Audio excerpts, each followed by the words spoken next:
Loud speaker ಕೊಟ್ಕೊಂಡು ನೋಡ್ರಿಪ್ಪ, ಮುಜುಗರ ಆಗಂತದ್ದೇನಿಲ್ಲ ಇದ್ರಲ್ಲಿ. ನಗು ಬಂದ್ರೆ ಜೋರಾಗಿ ನಕ್ಕು ಬಿಡ್ರಿ, ಅವಮಾನ ಆಗಂತದ್ದು ಏನಿಲ್ಲ ಅದ್ರಲ್ಲಿ. ಹತ್ರ ದೂರ ಆಗ್ತೀವಿ, ನಕ್ರೆ ಜೊತೆ ಆಗ್ತೀವಿ. ಒಮ್ಮೆ ಜೋರಾಗಿ ನಕ್ಕು ಹಗರಾಗ್ರಿ ಅಪ್ಪ. ಫೋನ್ ಕಿಟ್ಕೊಂಡವಳೆ, ತಲೆ ಕರ್ಕೊಂತವಳೆ, ಯಾಕೋ ತಲೆ ರುಕೋ ಜರಾ ಸಬರ್ ಕರೋ. ಏನೋ ಮೋಸ್ಟ್ಲಿ ವಾ ವಾ ಆಫ್ರಿಕಾದಿಂದ ನಡ್ಕೊಂಡೇ ಬಂದ್ಬಿಟ್ಟಿಯೇನೋ ಲೇ, ಇವ್ನ್ ಹೆಂಗ ನೋಡೋ.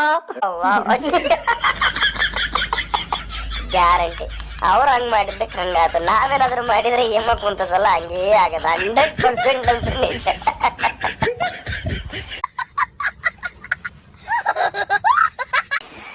ಏನೋ ಮಾಡ್ತಾನಣ್ಣ, ಏನೋ ಮಾಡ್ತಾವನೆ, ಏನೋ ಮಾಡ್ತಾವನೆ ಹಿಂಗ್ ಮಾಡ್ರಿ ಅಂತ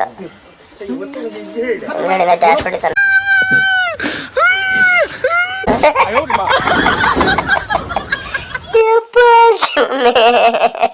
ಮೂತಿ ಎಲ್ಲ ಕಿತ್ಕೊಂಡು ಹೋಗ್ಬಿಡ್ತಾವಂತ. ಓಕೆ ಓಕೆ, ಏನೋ ಮಾಡ್ತಾವಳೆ ಹುಡುಗಿ, ಏನೋ ಮಾಡ್ತಾವಳೆ.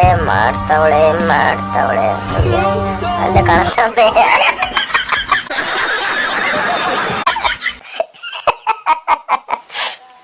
ಅವಳು ಮ್ಯಾಜಿಕ್ ಮಾಡಿದ್ಮೇಲೆ ಅವ್ನು ಹೋಗ್ಲಿಲ್ಲ ಅಂತಂದ್ರೆ ಇನ್ನೂ ಸ್ವಲ್ಪ ಜಾಡ್ಸೋದು ಬೇಕಿತ್ತಷ್ಟೇ.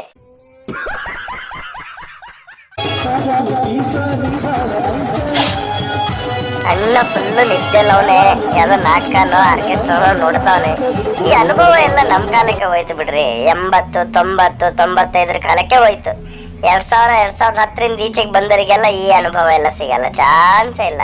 ಅವೆಲ್ಲ ಜಾತ್ರೆನಲ್ಲಿ ಆರ್ಕೆಸ್ಟ್ರಾದಲ್ಲಿ ಕೂತ್ಕೊಂಡು ನಿದ್ದೆ ಹೊಡಿ ಅಂತದ್ದು ನಮ್ ಕಾಲಕ್ಕೆ ಮುಗಿದೋಯ್ತು. ಸೂಪರ್. ನಿಮ್ ತುಟಿ ಅಂಚಲ್ಲಿ ಸಣ್ಣ ನಗು ಬಂದ್ರೆ ವಿಡಿಯೋಗೊಂದು ಲೈಕ್ ಕೊಡ್ರಿ. ಹೊಟ್ಟೆ ತುಂಬಾ ನಕ್ಕು ತೃಪ್ತಿ ಆದ್ರೆ ಕೆಂಪು ಬಟನ್ ಒತ್ತು ನಮ್ ಜೊತೆಗಿರ್ರಿ. ಮತ್ತೆ ನಗೋಕ್ ಬರೋಣಂತ ಅಲ್ಲಿವರೆಗೂ ಕಾಯ್ತಾ ಇರ್ರಿ.